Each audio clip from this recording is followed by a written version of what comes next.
Bonjour à tous, je suis aujourd'hui en présence du président des Aigles Identitaires qui va nous présenter justement son organisation et se présenter aussi vite fait. Bonjour, je suis le président et le fondateur des Aigles Identitaires.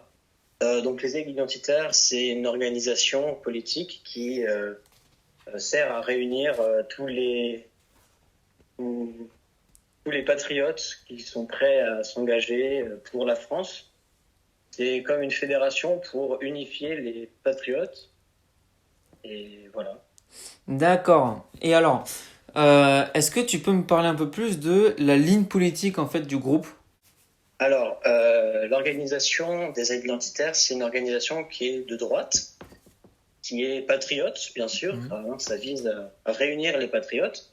Et on est relativement conservateur. Pour beaucoup, on est catholique, mais il y a aussi des athées et diverses religions.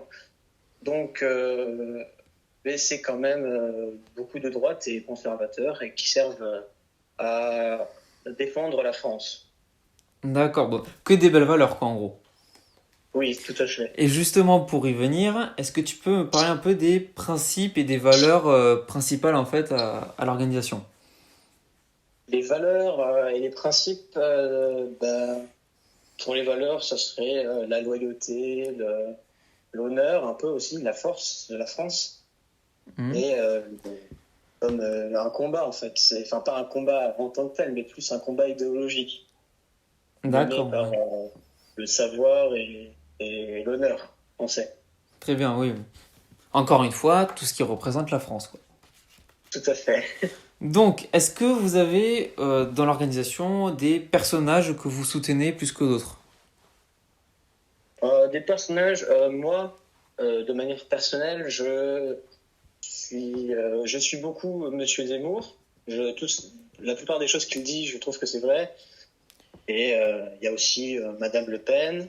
Il y a, en fait, toutes les personnes qui ont bâti notre histoire de France sont des gens que j'admire. Après, je pense que des Mélenchon ou des Alice Coffin ne sont pas des gens qui bâtissent notre histoire, en fait. Donc, dans les gens qui bâtissent l'histoire de France, tu prends aussi des personnages historiques dans ce cas-là. Oui, Napoléon Bonaparte, c'est certainement le meilleur exemple. Après, il y a aussi Clovis, Charlemagne, enfin bref, beaucoup de gens qui ont vraiment construit la France et la grandeur de la France. Oui, d'accord. Et Et oui, des personnages actuels, c'est beaucoup Monsieur Zemmour aussi, et Madame Le Pen, et puis tout l'ensemble des gens qui défendent la France. C'est notre but en même temps. Donc, oui, bien évidemment, oui, oui, bien évidemment sûr. qu'on se soutient entre défenseurs de la patrie. Oui, bah, bien sûr. C'est le but en plus de réunir un peu toutes les idées et patriotes. Oui, oui, tous les courants patriotes sont réunis dans les aigles identitaires. Et donc du coup, bah, ça me permet un peu d'arriver sur tout ce qui est organisation et mouvement. Est-ce qu'il y a des mouvements ou organisations que vous soutenez pleinement et d'autres que vous, au contraire, combattez idéologiquement? Euh, le Rassemblement national, par exemple, c'est le parti politique actuellement qui est celui qu'on défend le plus. Après, si M. Zemmour vient se présenter, on défendra son parti un peu plus. Parmi ceux que je combats, c'est beaucoup les trucs progressistes, en fait, en particulier. Ah, donc tu combats tout ce qui est un peu... Enfin, combattre. Tu es pas fort... Enfin, l'organisation Non, n'est pas... je ne suis pas favorable aux partis progressistes, en tout cas qui se disent progressistes. Il Donc, y a une confusion entre le progressisme social et le progressisme technologique. bien Il y sûr. en a qui pensent qu'être conservateur au niveau social, ça veut dire abandonner, je sais pas, les téléphones, le chauffage, alors que c'est faux. Hein, ça veut juste dire éviter d'aller trop loin dans les normes sociales. Bien Ça, je sûr. combats. Donc, pour citer peut-être un parti que vous combattez, entre guillemets, on pourrait citer LFI, par exemple. La France insoumise, oui, tout à fait, tout à fait. Et aussi, il y a des partis, la France insoumise par exemple, qui sont pas très sérieux et pas, qui n'ont pas beaucoup de connaissances politiques en fait. Hein. font de la politique, mais on se demande bien s'ils sont politiques. Et dans la continuité du coup de LFI, est-ce qu'on peut citer aussi par exemple le Parti animaliste, Le parti animaliste, je qui est pense aussi, que qui, je pense est une aberration, hein, clairement. bon, la défense des animaux, c'est une bonne valeur. Hein. Je dis pas qu'il faut tuer les animaux, mais on peut pas en faire un parti politique. Il faut un programme économique, un programme social. Il faut trouver des solutions et pas se concentrer uniquement sur les animaux. Hein. Oui, bien Il y a sûr. il y a des, comment dire, des associations caritatives qui s'occupent des animaux. Pas un parti politique. On prend pas. Surtout que s'ils gardent leur idée principale sur les animaux, le reste n'a plus de valeur, quoi. Et oui, justement, c'est pour ça qu'on ne peut pas en faire un parti politique. Je pense que le parti animaliste, c'est quelque chose qui ne sert à rien et qui, de toute façon, n'arriveront jamais à avoir ne serait-ce qu'un seul siège au Parlement français. Euh, mais bon, voilà. L'idée est bonne, mais pas en politique. Ils peuvent créer une association animaliste. Ça, je n'y vois Ouais. aucun problème. Mais pas un parti politique. D'accord. Donc maintenant qu'on a vu un peu ce que vous soutenez et ce que vous combattez entre guillemets, hein, je mets toujours des guillemets, hein, c'est pas un combat réel, je rappelle, c'est un Non. combat idéologique. Oui, idéologique, tout à fait. Et maintenant, est-ce que tu aurais une citation pour représenter l'organisation des aigles identitaires? Une citation, j'en ai une qui me vient là à l'esprit. C'est une citation de Platon Hmm. qui a dit la nécessité est la mère de l'invention. Donc en fait, ça décrit l'organisation parce qu'il y a une nécessité de faire renaître et d'unifier les patriotes français. Et parce qu'il y avait cette nécessité, eh bien, on a inventé les aigles identitaires. Du coup, on a créé les aigles identitaires pour répondre aux besoins pour répondre à la nécessité d'une organisation unifiante de la droite française. Bien sûr, mais surtout des patriotes, surtout. Oui, la droite française, quand même, la plupart des gens de droite sont des patriotes, hein, quand même, mais des patriotes qui sont, Bon, on peut se poser la question avec les LR aujourd'hui quand même. oui, LR tendent à se centrer. Ils- C'est malheureux, mais LR, c'est plus du centre droit que de la droite. Oui, évidemment, oui, oui, bien sûr. Les partis, voilà, les idéologies et les placements politiques des différents partis en France aujourd'hui changent, et c'est normal. Oui, bien sûr. Donc ensuite, est-ce que tu pourrais un petit peu nous justifier de pourquoi est-ce qu'il faudrait rejoindre les aigles identitaires?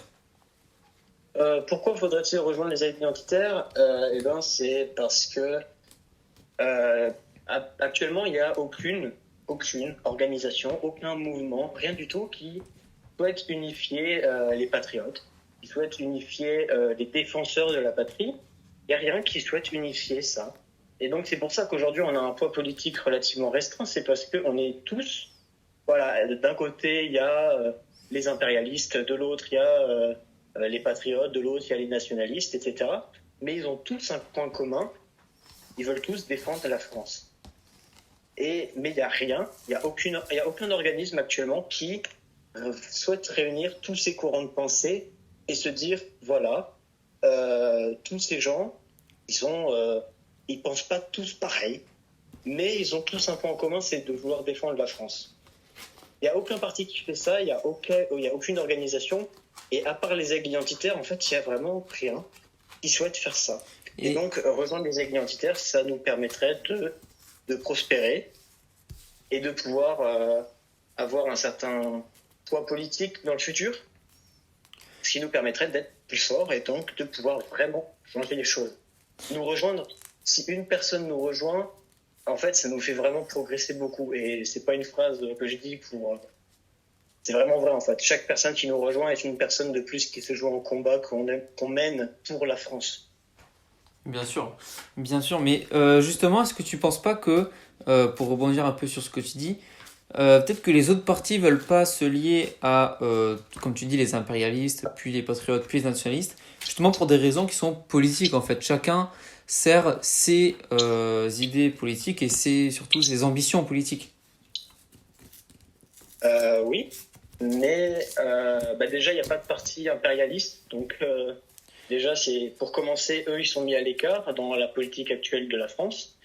Ensuite, en ce qui concerne les nationalistes et les patriotes, c'est pas si divisé que ça. La limite entre les deux est quand même assez floue. Il y a une limite, oui, entre les deux. C'est pas la même chose, mais il y a quand même, c'est pas une limite très précise. Et donc, ce que je peux vous dire, c'est que c'est pas forcément des intérêts politiques. Ici, on continue de servir uniquement des intérêts politiques, sans se dire on est tous conservateurs, on aime tous la France, on veut tous la défendre. On ne pourra jamais faire changer les choses. Hein. Faut arrêter de vouloir servir ses intérêts politiques et tout. Et surtout que, voilà. Donc sur cette question, la moralité, c'est qu'il faut arrêter de mettre ses ambitions politiques en avant et plutôt mettre le besoin et la survie de la France en avant plutôt que les ambitions politiques. Les ambitions politiques, je dirais plus le pouvoir politique. Vouloir acquérir le pouvoir, c'est pas forcément la meilleure solution de faire changer les choses. Si vous voulez être au pouvoir pour dire je suis au pouvoir, ça n'a aucun intérêt. Il faut que vous ayez une cause à défendre et que ce soit sérieux, bien sûr. C'est pour ça qu'on ne verra jamais LFI à la présidence. Bien sûr. Et donc, non, l'idée n'est pas d'abandonner ses croyances politiques, mais plutôt de se dire que tous ces mouvements, impérialistes, nationalistes, tout ça, c'est issu du patriotisme. Et que donc, il y a une division qui s'est faite, mais que du coup, cette division, elle s'est faite peu de temps après les révolutions de mai 68. C'est pour ça qu'on a eu quelques années plus tard le premier gouvernement socialiste et que la droite française n'a fait que dégringoler. Et pour ça, il y a eu une scission qui s'est faite entre plusieurs groupes de patriotes et donc la droite française a perdu beaucoup de scores, beaucoup d'adhérents parce que tout le monde s'est divisé mais à la base tout le monde est patriote. Les impérialistes sont patriotes. C'est pas des communistes, les impérialistes. Bah oui. C'est des patriotes. Et donc se dire qu'on est tous conservateurs et qu'on aime tous la France, c'est après impérialiste, patriote, nationaliste, c'est des nuances. Ouais. Il y a la même base d'idées. Bien sûr. Bien sûr, mais tu as totalement raison. Pour revenir un peu sur l'organisation, ce sera la dernière un peu question dessus. Toi, en tant que président des AG identitaires, comment tu vois l'organisation dans 1 an et plus tard dans 5 ans? Donc, dans 1 an, je pense que l'organisation, on a actuellement plusieurs dizaines d'adhérents. Donc, les adhésions, elles sont ouvertes depuis 3 semaines à peu près. Elles ont été ouvertes le 22 août, donc actuellement, ça fait 3 semaines. En 3 semaines, on a eu plusieurs dizaines d'adhérents et ça continue d'augmenter, toujours un peu plus chaque jour. Et on est vraiment actuellement en train de se bâtir une vraie communauté, un vrai groupe de patriotes en fait qui sont vraiment intéressés par l'idée. Et je pense que vu que actuellement beaucoup de gens sont intéressés par les AG identitaires, je pense que ça continuera de croître toujours un peu plus chaque jour. Et donc je pense que dans 1 an, on aura relativement beaucoup d'adhérents. Je pense aux alentours de 1000, c'est ma prédiction un peu. Et donc, avec ce nombre d'adhérents que j'ai essayé de prévoir, que j'ai prévu un peu, je pense qu'on serait en mesure de pouvoir commencer à créer des meetings dans des grandes villes. Et de pouvoir dire, par exemple, il y aura un meeting, je ne sais pas, à Nantes, par exemple, ou à Bordeaux. Et tous ceux qui vivent aux alentours de Bordeaux, par exemple, pourront aller au meeting. Ouais. Et je pense que du coup, là actuellement on ne peut pas se permettre de le faire. On a des adhérents un peu partout dans la France, mais on n'a pas assez d'adhérents au même endroit pour pouvoir dire on fait une réunion là. Il y aura 3 personnes qui viendront et ça n'a aucun intérêt. Mais je pense que dans 1 an, on pourra commencer à faire ça. Et c'est là que ça prendra vraiment forme. Je pense que dans 1 an, ça aura vraiment pris forme et on commencera à être vraiment représenté dans des médias. D'abord des médias indépendants, puis progressivement dans des plus grands médias. Mhm. Et en ce qui est de dans 5 ans, je pense que vraiment dans 5 ans, on aura un réel poids politique. On ira sur des, il y aura certains représentants qui nous représenteront justement sur des plateaux télévisés. Je pense que c'est totalement possible et on pourra faire des meetings assez souvent dans des villes. Au début, on va commencer dans des villes relativement grandes. J'ai pris l'exemple de Bordeaux parce que c'est une grande ville. J'aurais pu prendre Marseille ou Paris. Mhm. Et petit à petit, on pourrait, dans 5 ans, je pense qu'on sera en mesure de faire dans des villes plus petites euh, et que ça serait mieux. On pourrait, Ce serait plus local. comment? Ce serait plus local, quoi. Oui, déjà, ça serait plus local. Ça éviterait, ceux qui habitent dans la campagne, ça leur éviterait de devoir faire plusieurs kilomètres pour aller à un meeting. Ça serait plus local, mais aussi, je pense qu'on aura une grande organisation. Aujourd'hui, enfin, une organisation, je parle que ça sera organisé. Oui. Hein. Je pense que ça sera très organisé. Alors, c'est actuellement très organisé aussi, mais là, je pense que dans 5 ans, il y aura vraiment des gens qui bosseront avec nous. On aura une grande équipe, je pense aussi, qui nous permettra de pouvoir avoir plus de poids, plus de sérieux, je ne sais pas. Et si on est beaucoup dans notre équipe, on pourra prospérer plus facilement. Donc je pense que dans 5 ans, l'organisation des identitaires sera très prospère et c'est pas des attentes, hein, c'est vraiment ce que je pense qui va arriver en fait. Donc, pour résumer, dans un an, tu penses déjà pouvoir faire quelques projets, on va dire, un peu plus conséquents. Et Oui. dans 5 ans, tu penses pouvoir vraiment avoir un réel poids dans les médias et... Bon, quand je dis un réel poids, je veux dire que je pense que pas mal de médias assez conséquents Mhm. pourront commencer à parler de nous. Oui. Après, il faudrait voir plus loin pour vraiment avoir un poids politique conséquent, assez conséquent pour vraiment faire changer les choses au sein même de la politique française. Oui, bien sûr, ça Ouais. prend toujours du temps, de toute façon. Oui, là, comme je l'ai dit, ça fait 3 semaines qu'on a les premiers adhérents, donc Et bien pas le sûr, temps. t'as encore le temps. Là, Ouais. c'est le début. Euh, Bon. voilà. Donc maintenant, on va passer sur des questions. Les dernières questions seront plus sur toi, ton avis, ce que tu ressens, ce que tu prévois. D'accord. Même si c'était déjà ce que tu prévoyais sur l'organisation. Là, on sera plus centré sur toi. Donc justement, première question. En fait, quels sont les problèmes qui t'inquiètent le plus aujourd'hui en France? En France, au niveau de l'organisation, Non, c'est toi, sur ton avis personnel là.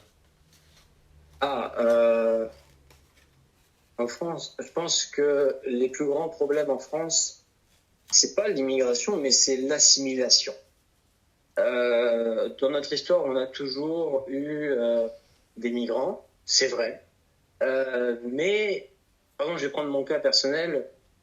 Une branche de ma famille n'est pas issue de la France, comme tout le monde. Et bon, c'est une branche qui est assez lointaine, hein, c'est mon arrière-grand-père. Mais quand il arrive en France, il a tout de suite appris le français. Il s'est vraiment bien intégré dans la société française et il vivait à la française. Hein, il est issu de l'Autriche-Hongrie, Mhm. donc voilà. Et il ne parlait pas hongrois, il ne vivait pas avec les manières hongroises, il vivait à la française. Avant, ça se passait comme ça. Quand un Polonais venait en France travailler, il parlait français et il vivait à la française. Pareil pour les Italiens et les Espagnols qui sont beaucoup venus en France durant la révolution industrielle. Mais aujourd'hui, ça se perd parce que on pense, enfin, actuellement, les courants politiques actuels pensent qu'il faudrait que vivre dans un multiculturalisme. Or, c'est faux. On voit bien les résultats. Il suffit de suivre, par exemple, notre compte Instagram Mhm. pour se rendre compte que il y a vraiment un problème de multiculturalisme. Hein, et que donc, un musulman qui vit à la française et qui parle français, il n'y a pas de souci. Un musulman qui fait des prières dans la rue, qui parle toujours en arabe et enfin, je sais pas, mais il y a un problème d'assimilation. On n'assimile plus les étrangers et donc on a diverses minorités qui se développent en France. On n'est plus une grande majorité unie sous l'étendard français. Il y a les Français, toujours, mais il y a les Algériens, il y a les Marocains, il y a je sais pas, les- il y a tout type de gens qui ne s'identifient pas à la France, mais qui vivent en France, mais Bien ne sûr, ouais. s'identifient pas en tant que Français. Mm. Et du coup, ça fait que la France est plus encline à... enfin, la France est moins stable. La France, la France est moins unie. Il y a Et plus, on le il voit y a beaucoup plus dans de, les... le peuple en fait n'est plus uni derrière sa patrie, quoi. Ben, non, justement, ce qui unit un peuple, c'est un pays. Un peuple, c'est les gens qui habitent dans un pays. Donc, ce que normalement tous les Français devraient avoir en commun, tous sans aucune exception, ça serait d'être Français. Vous êtes d'accord avec moi? Bien sûr, mais bien évidemment. On voit en ce moment que c'est peu le cas. Ce n'est plus le cas. Avant, quand il y avait des Polonais qui allaient travailler en France, ils se sentaient français. Si, d'ailleurs, on l'a vu, hein, même les Algériens, j'ai pas un problème avec les Marocains, les Algériens, etc. Les Algériens, en 14-18, ils s'identifiaient pas en Algérien. Ils s'identifiaient en tant que Français. C'est pour ça ils ont combattu pour la France, pas pour l'Algérie. Aujourd'hui, non. Aujourd'hui, on s'identifie plus. Enfin, certaines personnes ne s'identifient plus en tant que Français. Donc la France est plus instable. Les courants politiques, les courants les idéologies ne sont plus unis. Voilà. Il y a plein d'idéologies qui se développent et on n'est plus unis. Tout le monde pense différemment et ça crée la panique et l'instabilité. Donc je pense que... Et puis aussi, il y a un deuxième problème, c'est le progressisme. On se dirige vers un trou, vers un cratère, j'ai envie de dire, parce qu'à vouloir aller trop loin, on va un peu trop vite. Bien sûr, On va aller trop loin et ça va nous mener dans une impasse. Vouloir s'ouvrir à tout et au même moment, c'est pas possible. On a vu les progrès de la société, les progrès sociétaux se sont toujours faits dans l'histoire de notre pays et du monde, mais à un rythme beaucoup plus lent. Et c'est pour ça que ça n'a pas créé des changements de société trop rapides. Là, en 20 ans, la société, elle a complètement changé. Et dans 20 ans, la société, elle ne sera plus du tout comme aujourd'hui. mais Et par ça exemple, crée... par rapport au progressisme, justement, par exemple, est-ce que justement, avec la question du fait qu'on va trop vite, est-ce qu'il n'y a pas aussi une question de saturation? C'est-à-dire que de vouloir aller un petit peu toujours contre la nature, je pense notamment à la communauté LGBT à l'extrême, qui veulent aujourd'hui mettre des hommes enceintes, justement. Est-ce qu'on va pas trop contre la nature aujourd'hui? Quand je dis trop loin, c'est... on dit souvent, par exemple, les écolos disent la Terre va prendre le dessus. On va trop loin avec la Terre. Ben là, c'est pareil avec la nature. La nature, elle marche d'une certaine manière. La nature veut être stable. Automatiquement, elle est stable. C'est pour ça que ça fonctionne. C'est pour ça que, par exemple, nous, on existe, hein, les humains. Parce que si la Terre n'était pas stable, on n'existerait pas. Les conditions ne seraient pas réunies. Donc, la nature cherche naturellement la stabilité. Et nous, on essaye de la déstabiliser sous prétexte d'un progressisme social et qu'il faudrait ouvrir les esprits parce qu'on est au XXIe siècle et que on ne sait pas pourquoi le XXIe siècle, ça a été le siècle du progressisme à tout va. Donc, Est-ce qu'on va pas trop loin?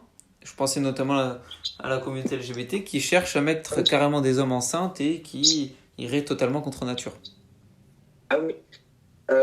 En ce qui concerne du coup les hommes enceintes, comme tu dis, enfin, ce que la communauté LGBT voudrait, ce serait d'avoir des hommes enceintes. pense que la science pourrait nous le permettre, mais j'ai pas envie de dire que c'est contre nature, mais c'est que la nature, elle a des limites. Et quand on voudrait, sous prétexte d'une idéologie, dépasser les limites de la nature. On peut avoir plus de technologie, mais on peut, voilà, être des hommes enceintes, c'est non. Du coup, pour le coup pour le sujet de la communauté LGBT extrémiste, je pense que les LGBT et vivent leur amour dans leur coin. Je m'en fous. Je m'en fous de ce qui se passe dans la chambre d'un gay ou d'une lesbienne. Mais quand ils viennent dire qu'il faudrait mettre des hommes enceintes sous prétexte qu'on est en 2021 et qu'il faudrait s'ouvrir à tout, notamment à des choses qui sont limitées par la nature, comme le fait d'avoir un homme enceinte, je pense que c'est non. C'est clairement non, et que là, on se dirige vers une décadence. Les Grecs, parce que tout à l'heure j'ai cité Platon, donc oui. Les Grecs à l'époque, et ça a été suivi par l'Empire romain qui disait ça aussi, c'est que essayer d'avoir trop de progrès sociaux en même temps, ça mène à la décadence. Humainement et mentalement, on n'est pas fait pour avoir trop de décalage entre deux, d'avoir trop de progrès d'un coup. Ouais. On peut pas faire évoluer les normes trop rapidement. Il faut que de la vie d'un homme, les normes ne changent pas trop. Jeune, par exemple, moi je suis jeune encore, j'ai pas 70 ans par exemple. Ouais. Quand je vois dans mon enfance et aujourd'hui, le monde n'est pas pareil. Et il y a déjà trop de décalage entre quand j'étais enfant et maintenant. Il y a déjà trop de décalage. Donc, je n'ose même pas imaginer quand j'aurai 70 ans de ce que je pourrais dire de la société et de son évolution. Donc, ça mène, tout ce progrès, ça mène à une décadence de la France et du monde, en fait. Hein. Mais moi, je suis d'accord avec toi après, donc voilà. Mais voilà, j'ai rien contre les LGBT, mais j'ai quelque chose contre ceux qui veulent dépasser des limites sous prétexte de l'idéologie progressiste. Vouloir se déconstruire, comme ils disent. Déconstruire sa manière de penser et déconstruire en fait, toutes les normes sociales, toutes nos morales, tout ce qu'on a, toutes nos traditions, ils voudraient les déconstruire sous prétexte du progressisme. Eh ben, je suis pas d'accord avec ça. Et c'est quelque chose de malheureux, de toute façon, de vouloir faire ça. Oui, c'est malheureux. Et ouais. Mais bon, voilà. C'est quelque chose qu'il faut combattre intellectuellement et que vous combattez, par exemple, par les églises identitaires, par exemple. Totalement. De toute façon, le meilleur moyen de combattre une idéologie, c'est par le savoir. Bien sûr. C'est de dire non, ça, on peut pas. Et tant bien même qu'on pourrait, ça serait pas désirable de le faire. Oui, bien sûr. Et c'est comme ça, alors avec des arguments, bien sûr, là je donne la base, mais avec des arguments, c'est comme ça qu'on peut combattre idéologiquement une manière de penser ou quelque chose. Alors te dire il faudrait des hommes enceintes parce qu'on est au XXIe siècle, ce n'est pas du savoir et ce n'est pas de l'argumentation. Voilà. T'as tout dit de toute façon, donc c'est nickel. Hein? Non, je dis merci. Ah oui. Non, pour finir sur la dernière question, on va dire un peu rapidement. C'est une question qui va vite. Qui est-ce que tu voudrais comme président en 2022? Qui est-ce que je voudrais qu'il soit élu l'année prochaine? Si les choses ne bougent pas d'ici là, et je rappelle que l'élection présidentielle de 2022 se tienne dans 7 mois ou 8 mois, je ne sais plus, 7 mois je crois. Sachant ça, je pense qu'il n'y aura pas trop de choses qui bougeront, mais on ne sait jamais.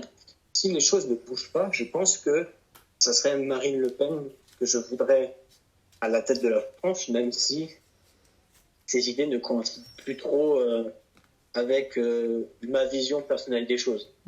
Et si, Euh, et si Zemmour se présentait? Eh ben justement, j'allais y venir. Hmm. Si Monsieur Zemmour venait à se présenter, là, ça changerait la donne. Monsieur Zemmour a quand même des idées et aussi une capacité à débattre, une culture, un savoir relativement plus avancé que Madame Le Pen, par exemple.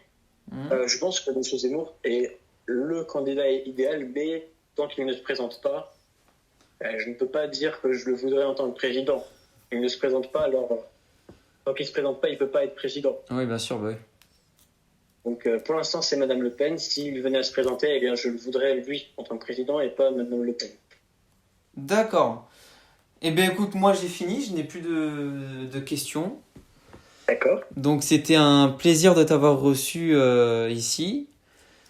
Ben, c'était un plaisir de pouvoir mener cette première interview du coup Ah bah oui, parce que avec toi. ce sera la première du média et c'est un honneur d'avoir pu avoir le président des Aigles Identitaires.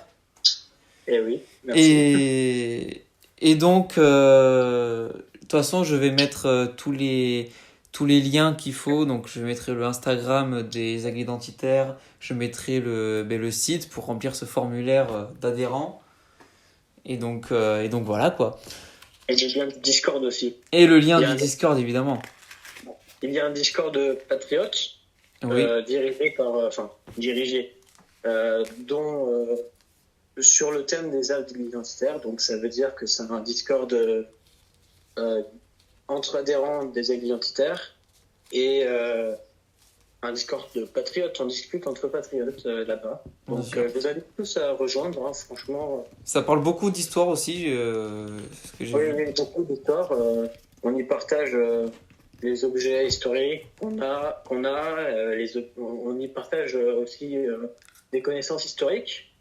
Donc vraiment, tous les passionnés d'histoire et tous les patriotes qui entendent mes mots devraient le rejoindre.